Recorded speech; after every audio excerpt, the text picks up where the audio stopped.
facilitator who is going to lead us in a grounding meditation. So Deborah, I'm going to spotlight you. Take it away. Hello. Hello, welcome. Welcome to the full moon week. Welcome to the full spirit workout. And we're just going to take this moment before we begin to just begin with ourselves and to just relax into wherever you are and allow the hips to just get a little bit heavier. Allow the feet to have a full sensation of how they're touching the ground or the carpet or the earth that you're on. Feel into like the shoulders and the hips. You might have been like on Zoom and email. Oh, look at my fingers now. Look. Ooh. Whatever it is that's happening in your body, just take a moment just to check in. Like, what's going on here? Sometimes we can just move through the day and our body is just carrying us. And it does such a great job that we're just going to now just allow it to just rest for a minute and allow our eyes to relax away from the screen just for this moment. And just to connect to your breath.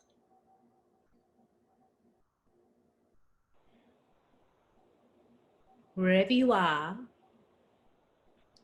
also here with us. We are stretched across the globe and we are united together in this moment and in this breath. So I invite you now just to take the biggest, deepest breath you've taken all day. Just allow that to really fill deep into your belly. And when you're ready, just let that breath go on a sigh. And just feel the difference when you allow your body to be energized by the fullness of your breath. And because it's so delicious, we're going to do it again. Just another nice, big, deep breath in right down into that belly. And then just let it go. Let whatever has been a part of your day so far, you can just let it go and just allow your breath to bring you into this moment. And focus in on that breath as it comes in and then just falls back out. There's really not much that we need to do. But if you draw your attention there, that breath can actually just help you to bring yourself into this present moment. It can help to wind down the mind just a little. It can relax the body. And it can also connect you to your spirit. Same as our breath and same as our bodies and our heartbeat that just continue to work for us. So does our spirit. So just take a moment now as you breathe in to just ask yourself, how is my spirit feeling? No need to judge the answer, just to be available to it. How is my spirit feeling?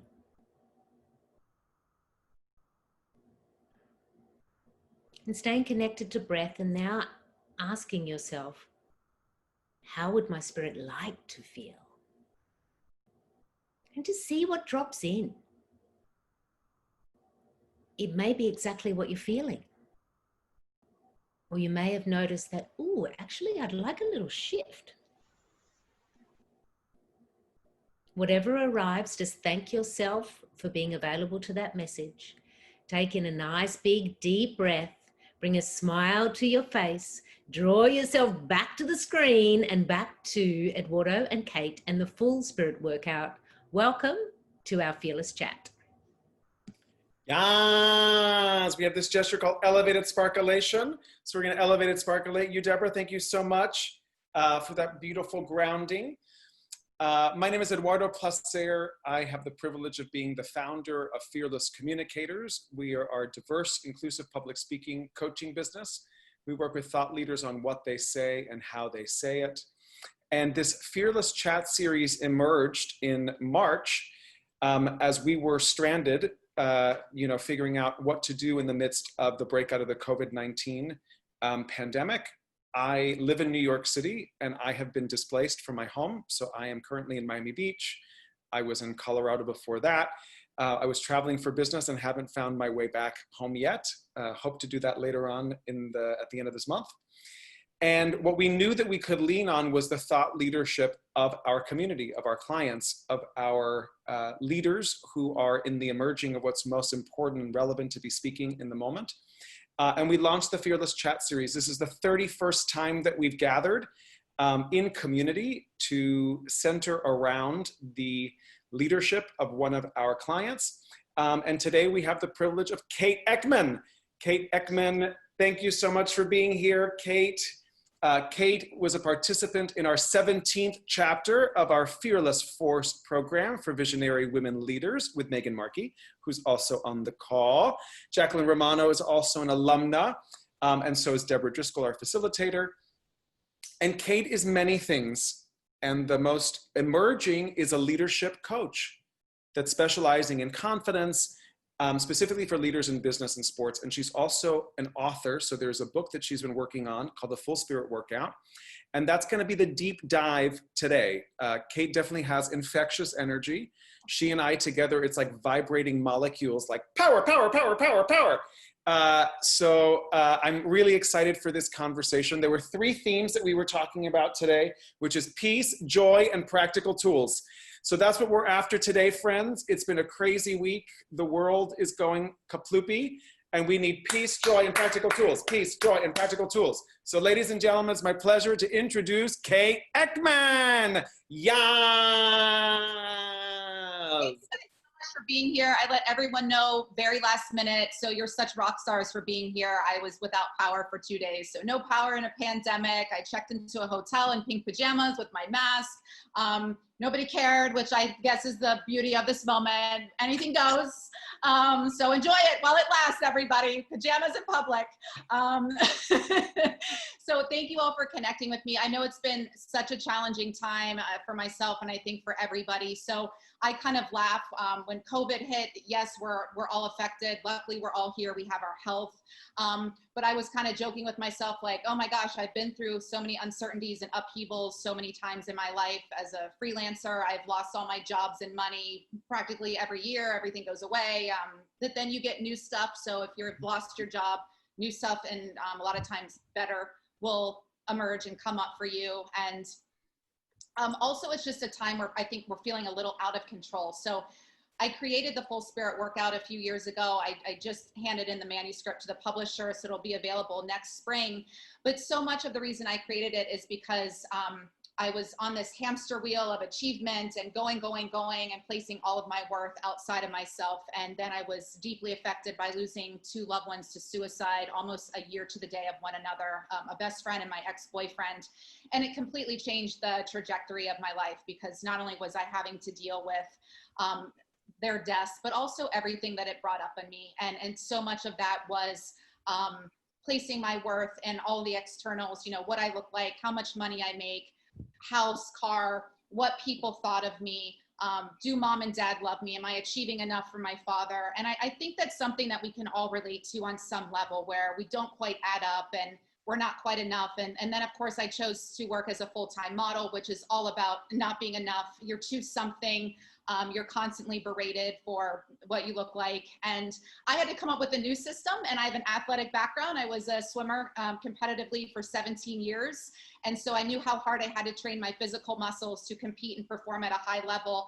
And so I thought, wow, there must be something I could do for my mental, emotional, attitudinal muscles to be to compete at a high level at the game of life. And what I love about the Full Spirit Workout is no sweating required to keep your good hair going. No push-ups. It's more about stillness. It's not about the rat race and striving and making it happen and grabbing the bull by the horns, which is very suicidal. It's more about going within and getting still and really listening to that divine wisdom. And that's all the divine downloads that are always available to us, but we're too busy achieving, racing around the world to even get quiet and listen. So what a great moment to get quiet and listen and go within. So I guess we have COVID-19 to thank for slowing us all down a bit. So Kate, I would love to double click. I don't know, I'm saying the word double click, but that's like the latest thing that I'm saying. Now I'm double clicking on everything. But we share a swimming background. So I was a competitive swimmer for many years, and I'm just curious, that need and the desire to drive for you, which is so much a part of, your energy. It's how you show up in life and profession and all that other stuff. Where do you think that was born for you? I think it came from my parents, a Midwestern girl from Ohio. And my dad was very much just like, I think he raised me, I think, as a boy. And it's just kind of like work hard, achieve, perform. Education is very important. So I'm like, let me keep getting master's degrees. And it's just like, and what I notice about myself is it's nothing's ever enough. And I think when we're operating from the ego, as in what can I do to impress people, to make a lot of money, to make mom and dad proud, to look good, it comes from the ego. And it comes from the ego because when you achieve it, you're kind of like, all right, that was great. What's next? And I still have to fight against that. I'm in that space a lot. And so now I achieved some things recently and I'm just like, you're going off for some pizza, you're going on a vacation, Prosecco time. And then, when my father calls and says, what did you do today? What are you working on? I said, I didn't do anything today. I sat on the couch. It was amazing, So again, that stillness, because what I found, especially writing a book where I did not have a lot of time, I had about 3 months and I did it in 2.5 months. I think that swimming discipline definitely played a part and came into it. But I would have days where I'm like, I'm not doing anything. I'm tired. I'm sad. I'm hormonal. And so I would allow myself to not do things that day. And then sometimes that would be 2 or 3 days. And I'm like, wow, you're really slacking, chop, chop.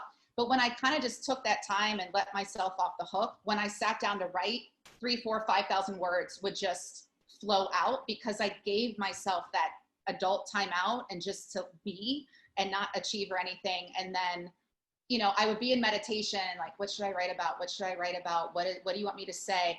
I talk to spirit or the God of my own understanding, and it would really flow out. So I can't stress that enough to everybody. When you just allow yourself to slow down and have that time off, when you do get back to work, you're doing, for me, it was triple, quadruple the amount of work in half the time. I love the idea of an adult timeout, but I just understood it's so interesting to think about how we consider timeout to be punitive to kids. Like we punish kids with the timeout. You're bad, timeout.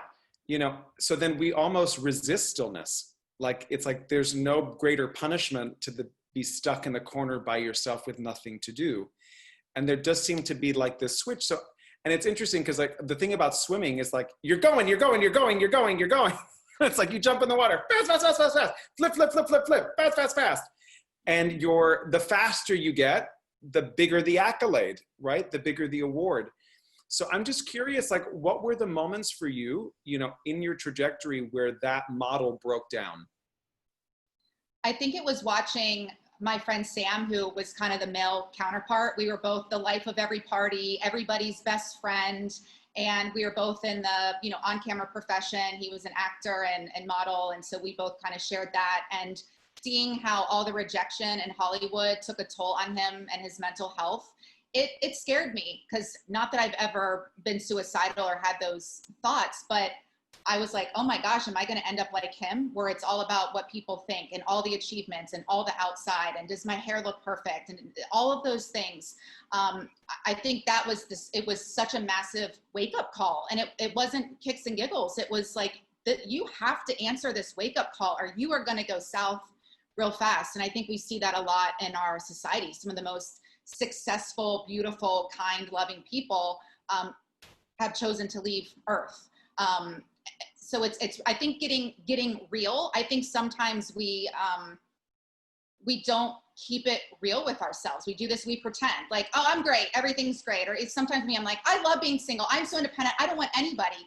And then again, when I get quiet and get clear or go on a walking meditation, the truth is, as you would say, the truth is I would love to have an incredible partner to do life with. And so you've got to get real with yourself, where it's like, no, I can't imagine ever leaving New York City. And then I'm like, the truth is you're kind of miserable here. It's exhausting. So I think a lot of times we tell our things, or again, I hated modeling, but so many people thought it was so great that I was a model or I was on this show or in this magazine. So I'm like, I guess I should keep doing it. People are impressed by this. This is, and I think a lot of us are guilty of doing that a lot rather than listening to our truth and then acting from that truth rather than what society says we should be doing.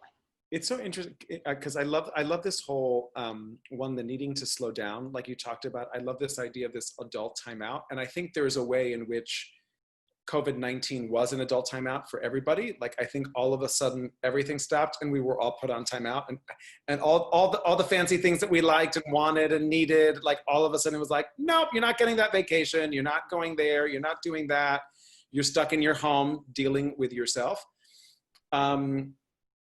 And I'm curious, it's, one of the things that I've been tracking just for myself is what I'm naming and identifying as a mental health pandemic that we are also in the midst of, right? And I think that obviously there's COVID-19, there's also structural institutional racism, triggered by the George Floyd murder, and then the ways in which I think all of that just uncovered yet another whole situation that I think we're dealing with, at least in the United States, for those of us that are here. And then also because of the isolation and because of the uncertainty and because of health concerns and, familial issues that now people are navigating because they're stuck home with people that they didn't want to be stuck home with. I just think it just triggers a lot of things around mental health. And I was actually speaking, I think it was with Ben, there was a graph that came from Australia, one of our clients in Australia, and it was the greatest killer of human beings. And it starts tracking, and it says these different, it was like tuberculosis and different diseases or whatever. And then you track COVID-19 as it increases, over the course of the map. But what was fascinating is the one that was the top, the first time that I clicked on it was suicide. I was like, that's an interesting thing to track. And I think that there's ways in which, also if I'm looking at my internet feed, of the news, it's like social media star takes their life, 23-year-old, so there's this whole underbelly of something we're not even diagnosing or talking about. And I think it has to do with mental, spiritual well-being, right? So, and the thing about the physical well-being, which is, I love that you call it the full spirit workout, right? Because it's like, let's work on the external, let's work on the abs and the biceps and the pecs. Do you know what I mean? But let's actually not be in relationship to, our mind, our hearts, and that the physical exercise we do is actually loving. It's like, I love when you go to the gym and you have these people that are all biceps and muscles, and then they're chain smoking. They leave the bar, and it's like, well, what was the point of all of that? Right? So all the ways that we're also self-destructive, so I'm curious for you, because you've been in this work, like, how it seems like you were able to apply this to yourself as a tool to get through COVID-19. I mean, we're still in it, we're not out of it, but it does feel like, so what are the tools that you feel like you were able to like just double click on? I keep that, please stop me from saying double click. Like, I hate that I'm saying it. So not double click, but that you pulled or were downloaded by spirit, as you said, like what are the ones that emerged for you that you were like, ooh, that one thank God I have this one now, right? Like, I'm curious what emerged, because I know when we began, you were in the process of writing the book, you had the idea for the book, but you had a great incubator to try out that book, which was, the quarantining and context that we have now because of COVID-19. I think there's this misconception that mental health and being mentally healthy is, I'm happy all the time. Everything's great, or whatever happens, I'm happy. And psychologists would call that toxic positivity. And I'm one of the happiest people I know. But that's a pandemic in itself. Like, just let it go. Just be happy, which is, first of all, really cruel to say to someone. So please try to, I know it's kind of a natural thing in our culture, but please try to, instead of let it go, I say, I'm giving it up. Like, I'm giving it up to you, God. You figure it out. I'm going to go back to writing. I need you to figure out how I'm going to move and pay. I love that. I love that. And then when I get meditation, I get the hit and I find the perfect moving company. And it's I mean, even people ask me how I chose Columbia to get this coaching certification. And I said, I was in meditation and I was told to Google it, and I Googled it and researched it and signed up, and off we go, you know? So I think things can be that easy, but something that I tell myself, which has been a lot lately, very emotional. I've been very emotional with all the changes and all the things happening, but I say to myself, it's appropriate that you're sad. This is sad. Or if it's, why am I moving? I can't believe this, or I'll miss New York. And I say, how great that you loved a place so much and called it home for over 10 years. It's appropriate that you're sad. It means you cared. It means you loved your experience here. Not all of it, but it meant something. So I think the sooner that we can stop judging ourselves for how we feel, and listen, that's a practice. That's why this is called a practice. And you have to keep doing it. So I have to be conscious when I'm like, wow, I'm really judging myself for how I feel, or I should be happy, or I should just let it go. So I think that's a huge thing, and to acknowledge that. But also you said, talk about it. And my two friends that I lost were both men, who I'm sure all the men on the call can agree that, you know, culture or how you're raised oftentimes is to not show any emotion and to not let it out. And I thank God that I'm the opposite. I let it all out. If you know me, you know, I'm just like no shame, crying in public, whatever. And I thank God for that, because there was a time when I had a massive panic attack in the middle of Manhattan right after Sam died, and I was just felt out of my mind and out of my body, and there's 5,000 people and the sirens and all of it.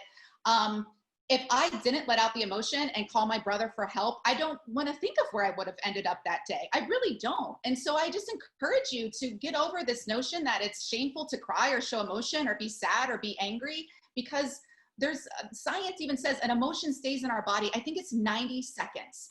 And we're all more upset than 90 seconds. You know, no, I'm really angry and I'm justified in my anger. I'm going to spend days being angry.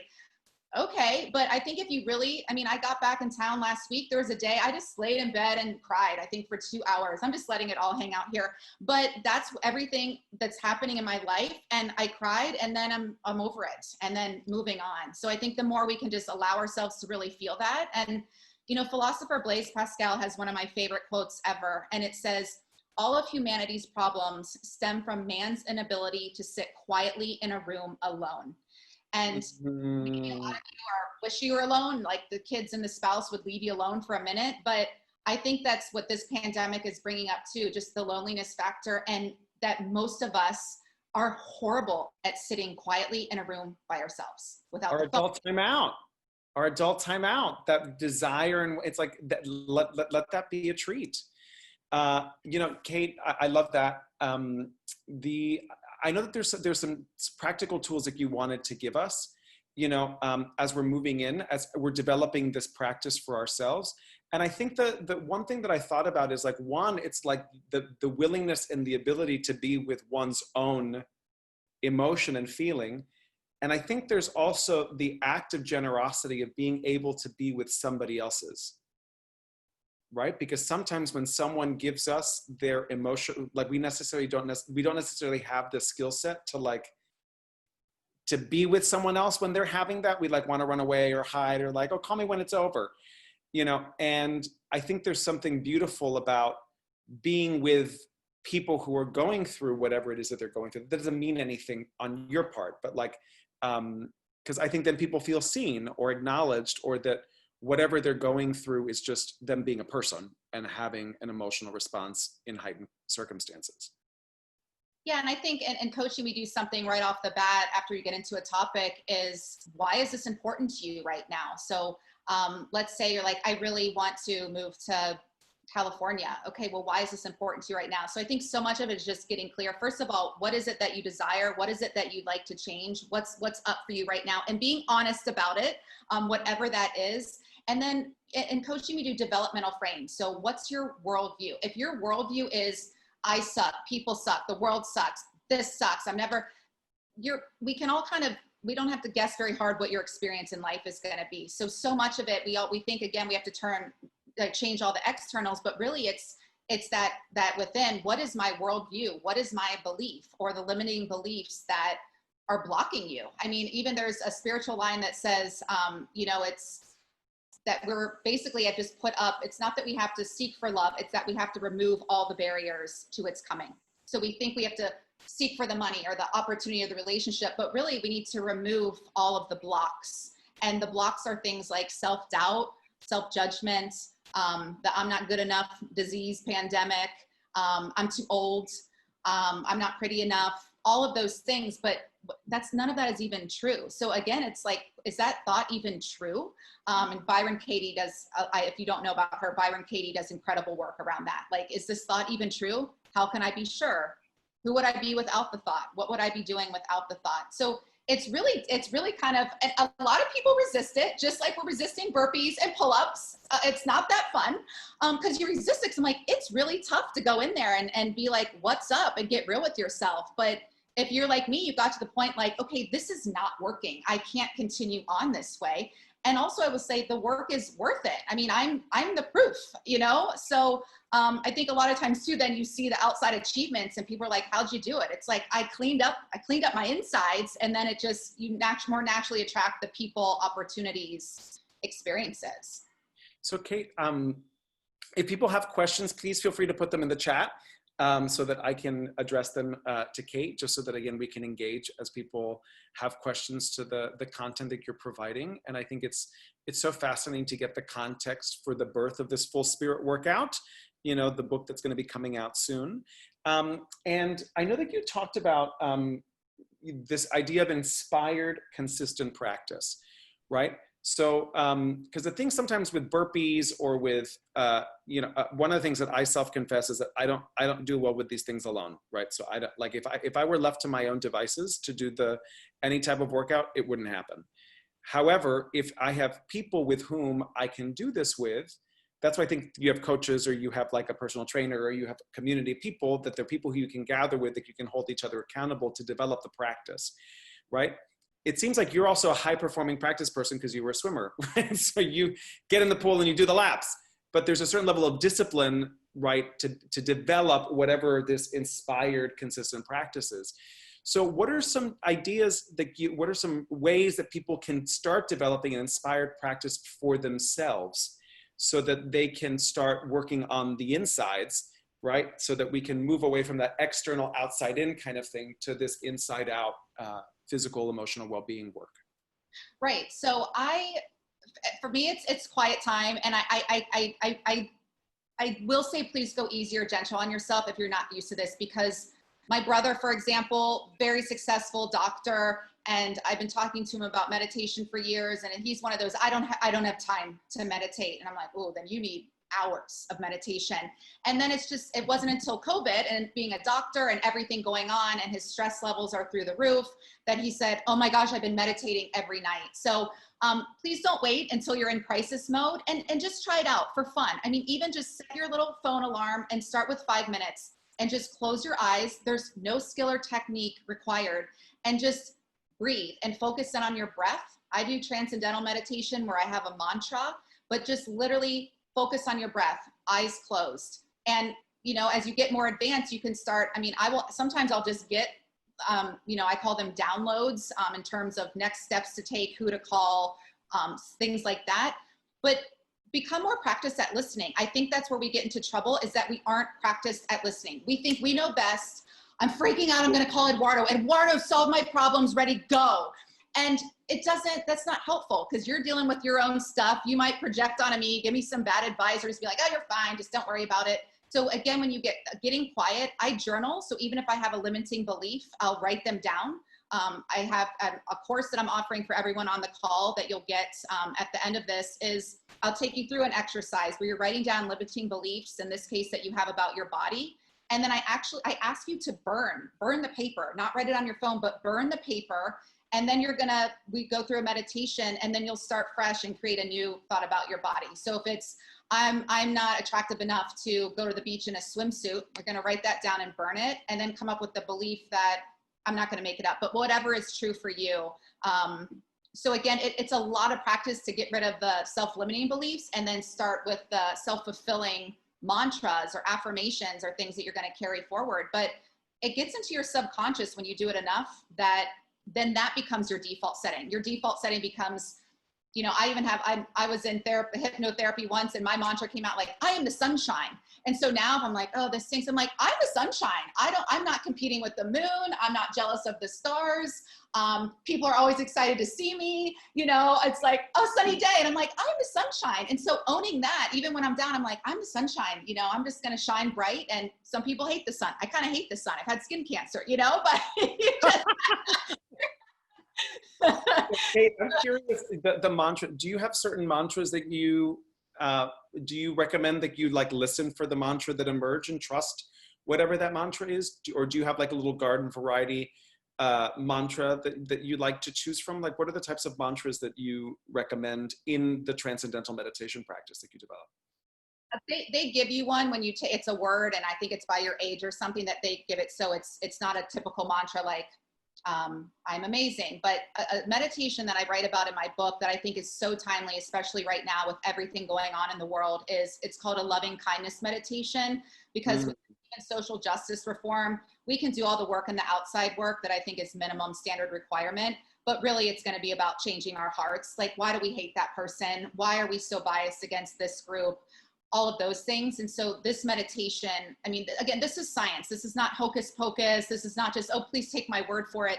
I mean, documented science that is so many incredible doctors have worked on. But when you do this loving kindness meditation, you even start with, so it could be like, I am safe, I am kind, I am love. And you do it for yourself. And then you think of a friend. I wish Eduardo safety and love and whatever. I mean, I have it written down. I can send it to you. And then you think of someone you don't like. I think of a particular politician, and yes, you have to send him loving kindness. I wish you peace. I wish you love. I wish you joy. It's so challenging, but you do it, and you picture the person, and you're sending it to him, and you see his face, and it's hard. And okay, Kate, I'm going to request that we actually do this loving kindness meditation together in this space. So let's slow ourselves down. Let's slow ourselves down, and why don't you just lead us through this loving kindness meditation? We may or may not have to like wish it upon he who shall not be named. We'll see. Maybe something will shift on the planet if everyone on this Zoom sends love, kindness, and peace that way. So I'm gonna invite us to kind of get into our bodies, and Kate, let's do some loving kindness. Give everyone a moment to settle in. So when you're ready, go ahead and bring to mind something you desire for your life. And reflect on a few phrases to summarize your desires. Después la vemos, espera que sí. Hi. Okay, we're reflecting on a few phrases to summarize our desires. For example, may I be happy? May I be healthy? May I be safe? So you're going to, again, direct this phrase at yourself. Say it, you can say it quietly. May I be happy? May I be healthy? May I be safe? I think it might be easier if everyone takes this one. That's okay. Next, I want you to direct the phrases towards someone you feel thankful for or someone who has helped you. May you be happy. May you be healthy. May you be safe. Now I'd like to visualize someone you feel neutral about, people you neither like nor dislike. Say in your mind, may you be happy. May you be healthy. May you be safe. Now visualize someone you don't like or someone you're having a hard time with. So for me, I talked about a politician I do not care for and find it challenging, but also extremely empowering to wish this person well. Think of this person and say in your mind to them, may you be happy. May you be healthy. May you be safe. And then finally, I'd like you to direct this towards everyone universally. So for me, it's all sentient beings, all living creatures. May all sentient beings everywhere be happy, healthy, and safe. And I'll just say that a psychologist said, research shows that over a 9-week period, this type of meditation increased people's experiences of positive emotions. The research shows compellingly that it puts people on trajectories of growth, leaving them better able to ward off depression and become even more satisfied with life. This is probably because it increases a wide range of those resources that make for a meaningful and successful life, like having an increased sense of purpose, stronger social support, and less illness. Research even shows that loving kindness meditation changes the way people approach life for the better. So I think in a world where we're all craving a more connection and a deeper sense of community, this is just a practice that you can return to again. A study even showed that a single 7-minute loving kindness meditation made people feel more connected to and positive about both loved ones and total strangers, and more accepting of themselves. So I wrote about this, and thank you, Eduardo, for having me speak about it now, because I think it's really about just changing the vibration of the world, and that starts with ourselves. And sometimes people think like, oh, how's your heart going to change the world? I argue that it will change the world dramatically, because think about, if you feel amazing about yourself, if you're greeting every single person with love and kindness, then they're going to feel good, and then they're going to do it. And I think you can even see that ripple effect, or quite the opposite. When, you know, I've been very PMS and grumpy and went to the post office, I get a grumpy post office person back. So just something to keep in mind throughout your day, and a really great practice to go to if you're kind of spinning out, you're feeling it, or if, I think right now we're all so ultra judgmental, mask, not a mask, all the things. Sending loving kindness to the person doing something that you don't agree with is really helpful. I'm curious what emerged for people who were listening. Just, I mean, feel free to raise your hand. Would just love what emerged for you in the loving kindness meditation. Any surprises, any feelings, any people that surprised you in the practice? Hi, this is Carmen. I have something to share. Please, yeah. So when I was going through the meditation, obviously if it's like people you care about and you like, it's easy to wish happy thoughts and goodwill, obviously. But for the more challenging person that maybe you don't like, I noticed that when I was saying the nice things that she was asking us to say, I wasn't really smiling. And I was just like, wow, even my nonverbal did not align with what I was trying to put out there. So that's something I got to work on. That was really yummy. That was really great. Thank you for sharing. Can we get elevated sparkulation if you agreed with what she said? Yes, there's a lot of elevated sparkulation happening with that. Call it a practice, right? Because think of your first day. I think of my first day as a TV news reporter. My live shot, I was so nervous, it probably sucked. And by the end of my TV news career, I can do 50 live shots without even thinking about it. So give yourself some credit too, and go easy does it. That's the message I keep getting these days, is easy does it. I'm curious what else emerged for people in the practice of the loving kindness.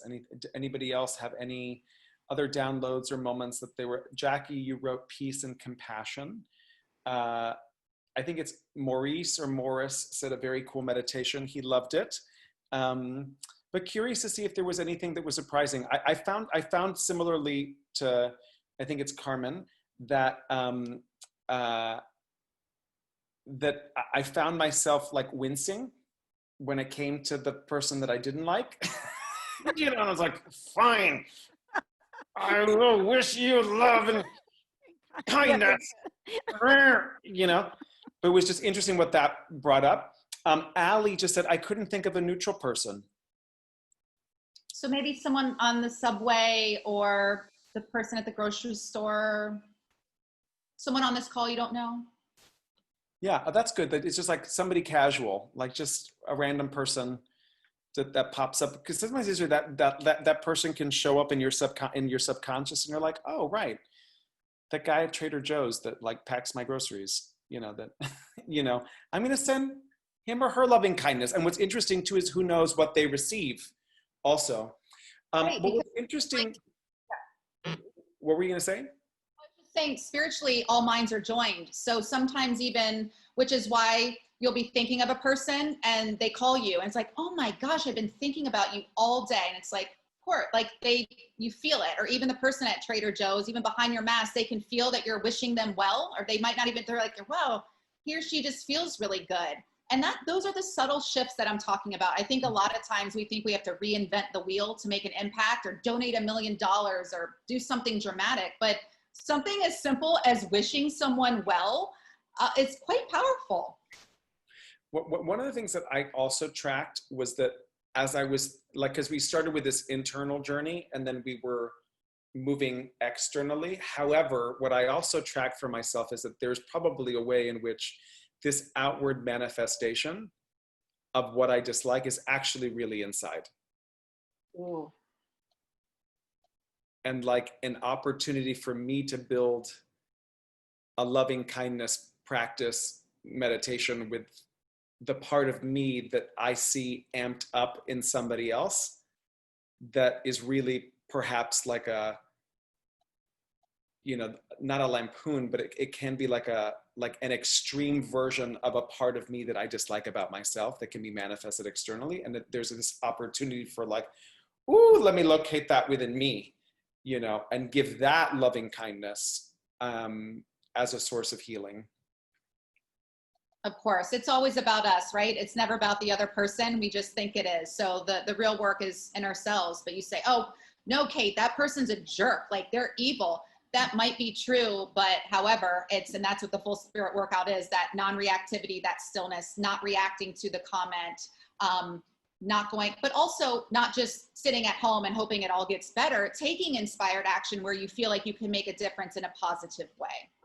And Ruby just wrote, I noticed that when I do this when I'm on a difficult call and I think positive, the conversation shifts to positive. Yeah.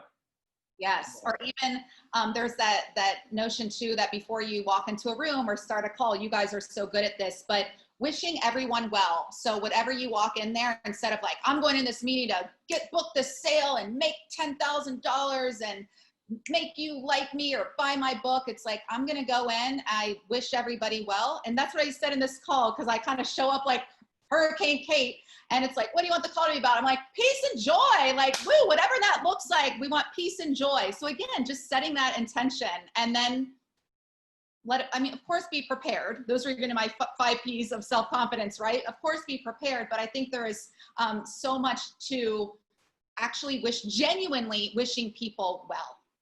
Yeah. Allie, do you mind if I take you off of mute so that you can engage with Kate? So Allie just shared something that I think is really interesting that may be fun to kind of dig in a little bit. So Allie, do you want to share what you wrote in the chat? Sure, yeah, I was gonna say that I just realized when we were talking, it's like, ooh, the person that I sent money, good energy to actually, I think, holds power over money I might be able to receive so I could keep my house, and et cetera, et cetera. And I just was like, ooh, maybe that was an ulterior motive. I didn't realize. Like, Yeah, kind of good energy so that. Maybe be generous out of self-interest, right? Yes. I love that. It's like, instead of wishing the person that they die, do you know what I mean? like I'm going to wish the person loving kindness, you know, and then and I'm just going to wish you loving kindness, loving kindness, loving kindness. And I think there are ways in which that may shift. Megan wrote, the person I didn't like surprised me. It was actually her landlord. Yeah. You know, so it's interesting that sometimes like there's like, oh, wow, I'm surprised that that's the person that triggered that. Okay, wow, let me offer and set, because I think you may want something from that landlord also, which may be the other thing. And what's everyone doing? They're getting quiet and going within for a moment where all the truth and the wisdom is. And then it's just like, wow, it had never occurred to me. And then you'll show up differently in your relationships. That's awesome. Yeah. So I know that we're nearing time, and I know that you have the 5 P's of confidence. Is that what it is?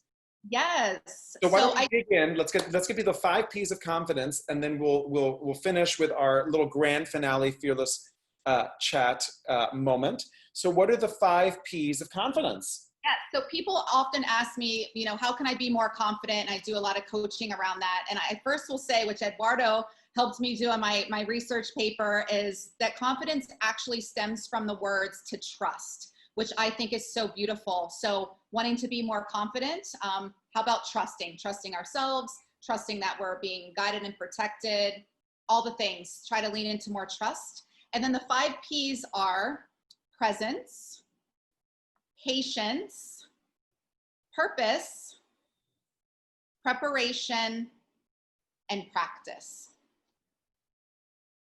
And then if we can, I'm not going to say double click.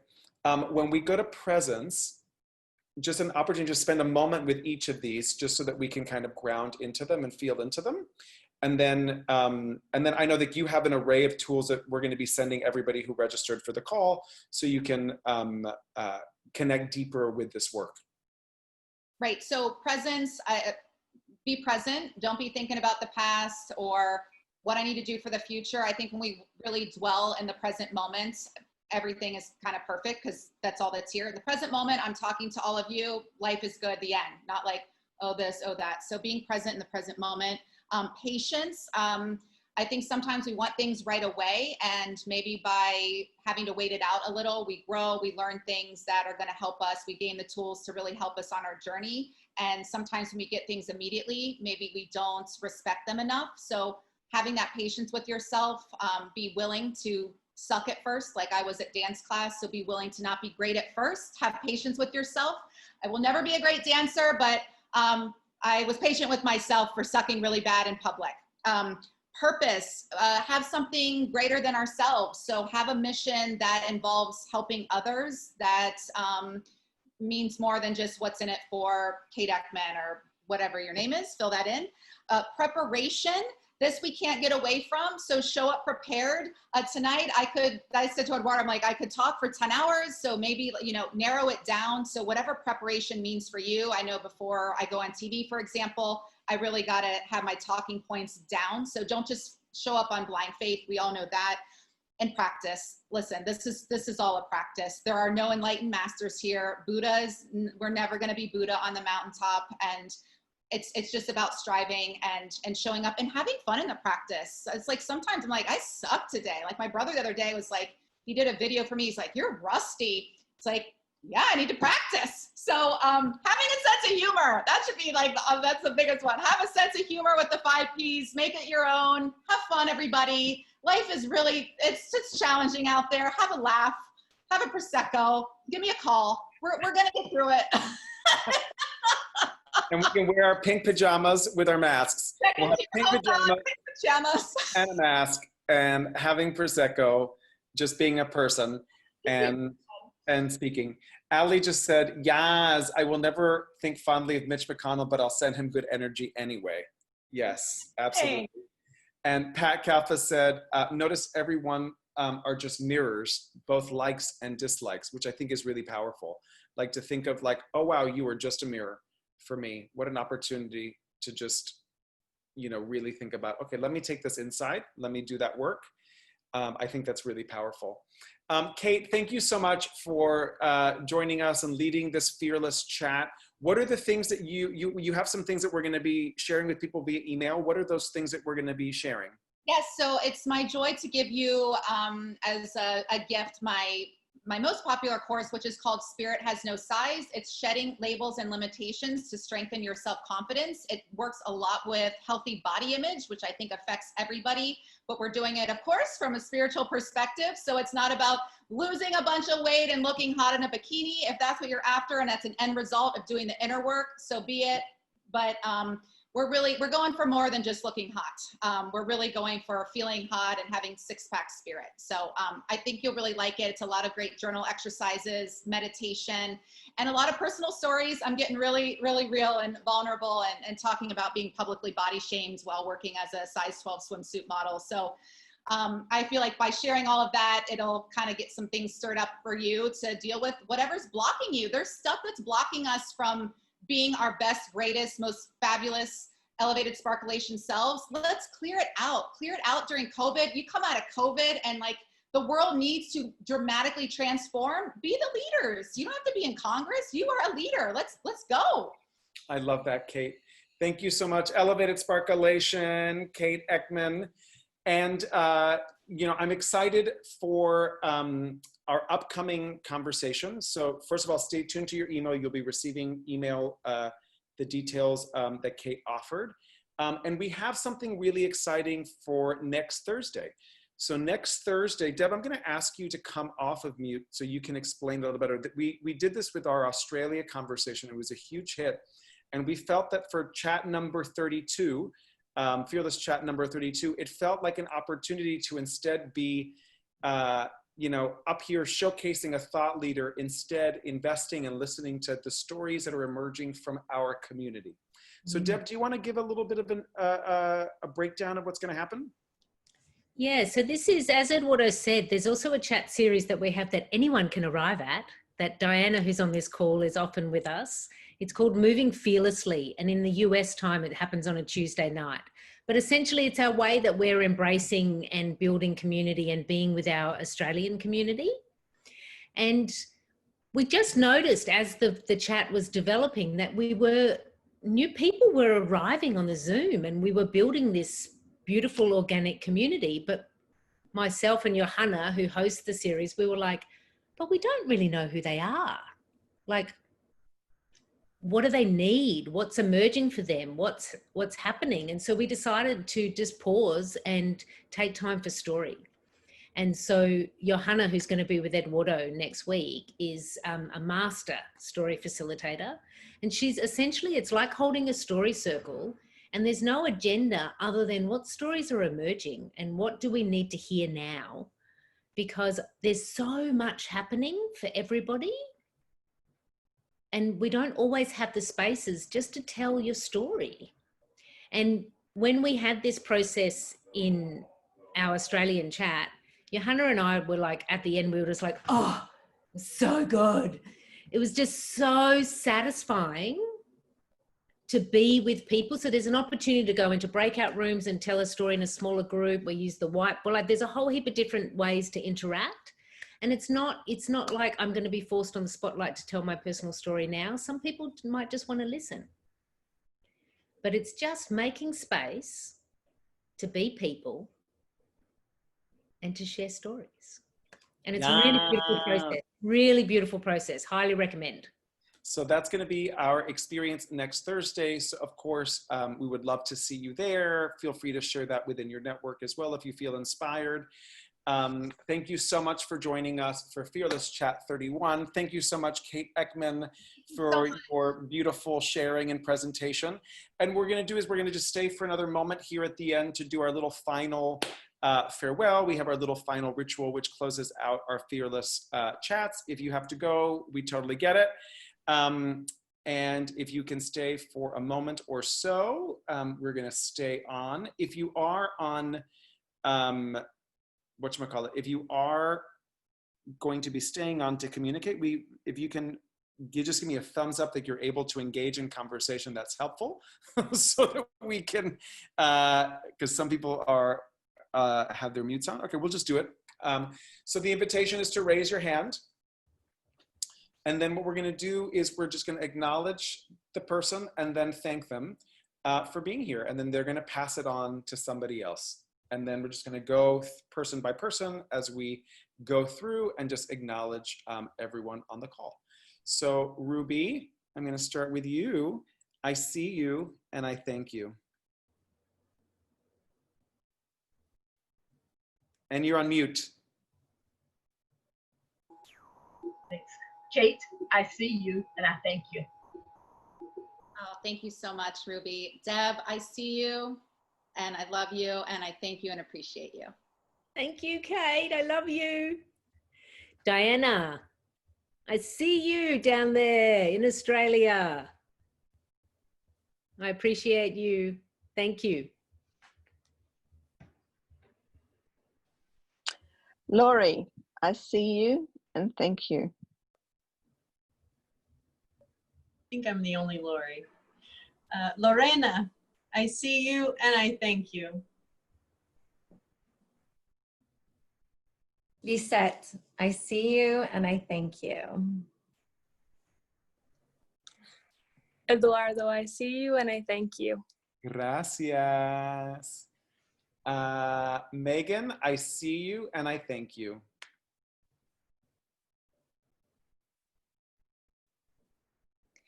Ben, I see you and I thank you. Allie, I see you and I thank you. Thank you. Let's see, who has their hand still up? I don't know if Lynn or Charles are on. So why don't we just... Okay. Oh, so Charles is on. Yes. Okay. Charles, I see you and I thank you. You're on mute. Charles, you're on mute, darling. Is Lynn on? Yes, she is. So Lynn, I see you and I thank you. And I thank everyone. Thank you. And I hope you like my shirt. Ah. Love, period. Thank you all. I have a feeling that we're complete. So thank you all so much for being on our call today. Thank you so much, Kate Eckman. And we look forward to seeing you next Thursday or the next time you join us in our Fearless Circle. Thank you all so much. Remember to fear less, speak free, and love more. Hi, Lynn. Hi, Lynn. Thank you. Thank you, Lynn.